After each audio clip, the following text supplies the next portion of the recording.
ராம் ராம், வாழ்க வளமுடன். Voice of காஞ்சி நேயர் அனைவருக்கும் இனிய மாலை வணக்கம். பாகவத கதையில் அடுத்தது கண்ணனோட கருணை எப்படி இருக்கு? உறவினர் எல்லாரும் பாரத போரில் மடிஞ்சு போகிறத எண்ணி மனம் வருந்துறார் யுதிஷ்டர். அப்போது தர்மபுத்திரனும் வியாச முனிவரும் கிருஷ்ண பகவானும் பலவிதமாக ஆறுதல் சொல்லியும் யுதிஷ்டரோ மனம் தெளிவு அடையலை. அவருக்கு இந்த மக்களுக்கு துரோகம் செய்து விட்டதா அவர் நினைக்கிறார், வருத்தப்பட்டு இருக்கார். அதை குருக்ஷேத்திரத்தில் வீழ்ந்து கிடந்த பிதாமகர் பீஷ்மரை காண கிருஷ்ணனோட போகிறார். அப்போது பீஷ்மரை பார்க்கறதுக்கு எல்லாரும் கூடியிருக்கா. பீஷ்மர் எல்லாரையும் அன்போட பார்க்குறார். ஸ்ரீ கிருஷ்ண பரமாத்மா இதய பீடத்தில் அமரச் செஞ்சு பக்தியோட வணங்கி பூஜிக்கிறார்.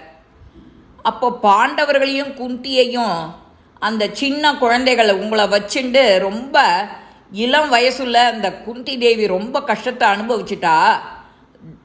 தர்மன் அரணாகவும் வீரன் பீமனும் வில்லில் சிறந்த விஜயனும் உற்ற துணையாக கிருஷ்ணனே இருந்து எல்லா விபத்தையும் தடுக்க இயலாமல் போயிடுது. இந்த கிருஷ்ணனுடைய எண்ணத்தை யாராலும் அறிய முடியாது. எனவே யுதிஷ்டா, நீ மனசு வருந்தாத. எல்லா தெய்வ செயலும் தெய்வமோடது அப்படின்னு எண்ணி மனசை திடப்படுத்தி எல்லாரையும் நாட்டு மக்களெல்லாம் ரட்சித்து ஆட்சி புரிஞ்சு சிறந்த சிரேஷ்டனாக நீ விளங்கணும்னு சொல்கிறார். அப்போது எல்லாரும் கிருஷ்ணனை பற்றி சொல்கிறா. ஸ்ரீ கிருஷ்ணன் சாக்ஷாத் பரமாத்மா, ஆதிநாராயண மூர்த்தி அப்படின்னு அவரை பற்றி புகழ்ந்து சொல்கிறா. இவரை நண்பனா சாரதியா மதிமந்திரியா கொண்டு பழகி வந்துட்டு இருக்கா. அந்த அர்ஜுனன் இருந்தான். இடையறாத பக்தி பூண்டவர்கள்கிட்ட அளவில்லாத கருணையும் இருக்கும். கிருஷ்ணன்கிட்ட உயிரை இழக்கும் தருவாயில் கூட எனக்கு திவ்ய தரிசனம் தர இங்கு வந்திருக்கிறார். அவருடைய கிருபை பகவானுடைய நினைவிலேயே ஆழ்ந்து மரணம் அடைபவன் சகல பாபங்கள்ல இருந்தும் விடுபடுறான். சிவந்த தாமரை போன்ற நயனம்னா கண்ணு, கருணை பொங்குற சிரிப்பு, ஒளிரும் மலர்ந்த முகம். தேவதேவனை இந்த மாதிரி முகத்தோட சதுர்புஜம் 4 கரங்களோட எதிரில் நின்று நமக்கு தரிசனம் கொடுத்தா எப்படி இருக்கும்? நாம் என்னெல்லாம் கேட்போம், எனக்கு அதை கொடு, எனக்கு இதை கொடு அப்படின்னு ஒரு லிஸ்ட்டையே ரெடி பண்ணி வச்சுடுவோம்.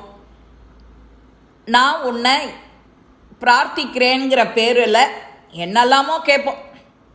தர்மபுத்திரர் கேட்டுக்கொண்டபடி சகல தர்மசாஸ்திரங்களையும் நீதிகளையும் எடுத்து சொல்கிறார் அவளுக்கு. பீஷ்மர் எதிர்பார்த்த உத்தராயண புண்ணிய காலம் வருது. அவர் மனசை பகவான்கிட்ட நிலைநாட்டி கண்களை மூடாமலேயே தியானம் செய்கிறார். பீதாம்பர தாரியா, சங்கு சக்கர கதாதாரியா, சதுர் புஜங்களோட காட்சி அளிக்கிற அந்த ஆதி புருஷன் அவர் தான் கிருஷ்ண பரமாத்மாவை கண் இமைக்காமல் பார்த்துட்டு இருக்கார், தியானம் பண்ணிட்டு இருக்கார். எல்லா கஷ்டங்களும் மறைய இந்திரியங்களும் பகவான்கிட்டையே லயிக்கிறது. சரீரத்தை விட போகிற அந்த சமயத்தில் கூட கிருஷ்ணனை பலவிதமாக துதிக்கிறார். மெல்ல மெல்ல மெல்ல மூச்சை அடக்கி மௌனமாகி மனதை கிருஷ்ணன்கிட்டையே ஒன்றுபட செய்து கண்களை மூடி பரம்பொருளிடத்தில் ஐக்கியமாயிடுறார். மறைந்த மகானுக்கு தர்மபுத்திரர் உத்திரக்கைகள் செய்கிறார். கிருஷ்ண பரமாத்மாவோட அஸ்தினாபுரம் வரார் யுதிஷ்டர். பெரிய தகப்பனாருக்கும் காந்தாரிக்கும் விஷயத்தை தெரிவித்து ஆறுதல் சொல்கிறார். திருதராஷன் கிட்ட அனுமதி வாங்கிட்டு தர்மநீதி தவறாமல் அரசாட்சி செய்கிறார். தர்மபுத்திரர் ஆட்சியில் எங்கும் அமைதி, ஆனந்தம், சுபிக்ஷந்தான். ஏன்னா எல்லாருமே வந்திருக்காளே அவர் பீரியடில். அவர் படாத கஷ்டம் கிடையாது. எல்லாத்துலேருந்தும் பாடம் கற்றுக்கிறார் கிருஷ்ணனோட உபதேசத்தோடு. இந்த மாதிரி தர்மபுத்திரர் ஆட்சியில் அமைதியும் ஆனந்தமும் குடிகொள்கிற மாதிரி நம்ம வாழ்க்கையிலையும் குடிகொள்ளணும். சில பேர் ஃபோன் எடுத்தால் ராம் ராம் அப்படின்பா. கார்த்தால குட் மார்னிங்க்கு பதிலாக ராம் ராம் சொல்லுவாள். இந்த ராமாங்கிற நாமாக்கு அவ்வளவு வசத்தியான பவர் உண்டு இந்த கலிகாலத்தில். இந்த ராமநாமாவை நாம் சொல்கிறது, ராமா எப்படி வந்தது? நாராயணன் கிட்டேந்து 2வது எழுத்து நாரா ரா. அந்த சிவன் பெருமானோட மந்திரம் என்ன? நமசிவாய. அந்த ந ம 2வது எழுத்து ம. அந்த மாவும் ரா ராமா அப்படின்னு 2 எழுத்தும் சேர்ந்துண்டு புண்ணியமான எழுத்து.